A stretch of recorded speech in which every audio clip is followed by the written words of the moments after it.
तर आरोप झाल्यानंतर या मंत्र्याने मंत्रिमंडळात राहणं कितपत उचित आहे? आरोप झालाय फक्त.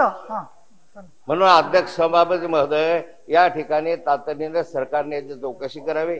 माननीय सभापती महोदया, मगाशी नाथाभाऊ आणि काही सन्माननीय सदस्यांनी गिरीश महाजनांच्या संदर्भात एक मुद्दा या ठिकाणी उपस्थित केला. तरी पण त्यांनी याच्यावर जातं ना भाऊ, त्यांना माहिती द्यायची तुम्हाला, मीडियात जातच ना. सभापती महोदया, या ठिकाणी ज्या लग्नामध्ये गिरीश महाजन गेले होते, आणि केवळ गिरीश महाजनच नाही, सगळ्या पक्षाचे नेते गेले होते, काही अधिकारी पण होते, ते लग्न मुस्लिम धर्माचे नाशिकचे सर्वात मोठे धर्मगुरू, ज्यांना शहरे खातीब म्हणतात, त्यांच्या पुतण्याचं लग्न होतं. बसून बोलायचं. त्या ठिकाणी पालकमंत्री म्हणून गिरीश महाजन गेले होते. शहरे खतीब यांचा दाऊदशी कुठलाही संबंध नाही.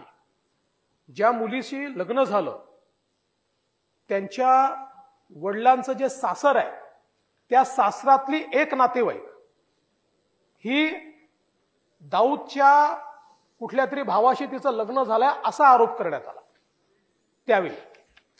पण ज्यांच्याशी लग्न झालं त्याही परिवाराचा कुठेही दाऊदशी संबंध नाही, दाऊदशी संबंधाचा त्यांच्यावर कुठलाही आरोप नाही, कुठलाही गुन्हा दाऊदशी संबंधाचा किंवा तशा प्रकारचा शहरे खतीबवरही नाही, आणि त्यांचे ज्यांच्याकडे लग्न झालं त्यांच्यावर देखील त्या ठिकाणी नाही.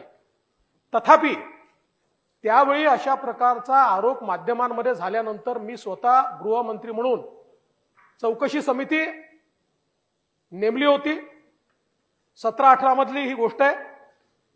आणि तत्कालीन डीसीपीच्या अंतर्गत जी चौकशी समिती नेमली होती त्यांनी स्पष्टपणे अहवाल दिलेला, आणि त्या अहवालात अतिशय स्पष्टपणे सांगितलेलं आहे की शहरे खतीब यांचा दाऊदशी कुठलाही संबंध नाही. खरं म्हणजे आज उद्धवजी आले त्याच्यामुळे कदाचित या ठिकाणी अशा प्रकारचे विषय आले असतील, पण खरं म्हणजे एका मंत्र्यावर अशा प्रकारचा आरोप लावताना त्याची खातरजमा न करता, आणि ज्याची चौकशी ऑलरेडी झाली आहे, अशाच प्रकारची तडफड ते बडगुजर सलीम कुत्ता सोबत नाचतात तेव्हा का नाही दाखवली तुम्ही? तेव्हा दाखवायला पाहिजे होती ना. सभापती महोदया, खरं म्हणजे मी हे म्हणेन, एक तर कुठलाही संबंध नाही, पण मंत्र्यावर अशा प्रकारचे बेछूट आरोप केल्याबद्दल यांनी माफी मागितली पाहिजे, यांनी माफी मागितली पाहिजे. आणि म्हणून सभापती महोदया, पुन्हा एकदा या ठिकाणी सांगतो, यांनी केलेले आरोप पूर्णपणे खोटे आहेत. महाराष्ट्रातील ताज्या बातम्यांसाठी बघत रहा टाइम्स टुडे टीव्ही. सोबतच शेअर करा, सबस्क्राईब करा आणि